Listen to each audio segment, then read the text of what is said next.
നമസ്കാരം. ശാസ്ത്ര സാങ്കേതിക രംഗത്ത് ഓരോ ദിവസവും നിരവധി മാറ്റങ്ങൾ ഉണ്ടാകുന്നത് നമ്മൾ വാർത്തകളിലൂടെ കാണുന്നുണ്ട്.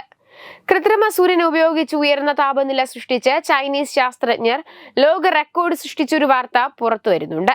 ചൈനയുടെ കൃത്രിമ സൂര്യൻ എന്നറിയപ്പെടുന്ന ന്യൂക്ലിയർ ഫ്യൂഷൻ റിയാക്ടറാണ് വീണ്ടും ലോക റെക്കോർഡ് തകർത്തത്.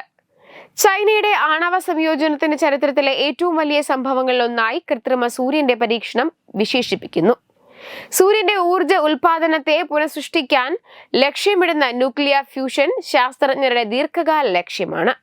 എന്നാൽ 100 ദശലക്ഷം ഡിഗ്രി സെൽഷ്യസിന് മുകളിലുള്ള താപനില കൈവരിക്കുന്നതും അതിന്റെ സ്ഥിരമായ പ്രവർത്തനം നിലനിർത്തുകയും എപ്പോഴും ഒരു വെല്ലുവിളിയാണ്.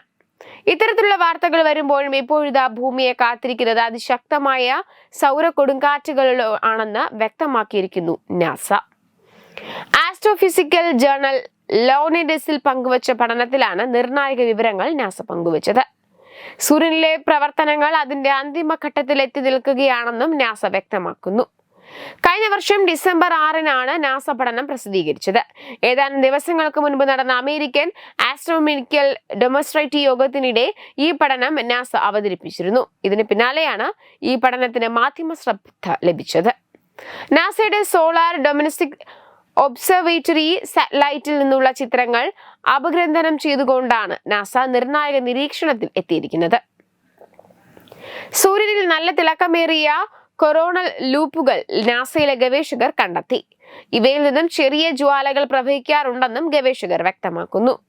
സൂര്യനിൽ പൊട്ടിത്തെറി ഉണ്ടാകുന്നതിന് മണിക്കൂറുകൾ മുൻപാണ് ഇത്തരം ജ്വാലകൾ പ്രവഹിക്കുന്നത്. ഇത് ബഹിരാകാശത്തെ കാലാവസ്ഥ സംബന്ധിച്ച പഠനങ്ങൾ നിർണായകമാകും. നിലവിൽ സൂര്യൻ സൗരചക്രത്തിന്റെ അന്തിമഘട്ടത്തിലൂടെ കടന്നു പോകുന്നു.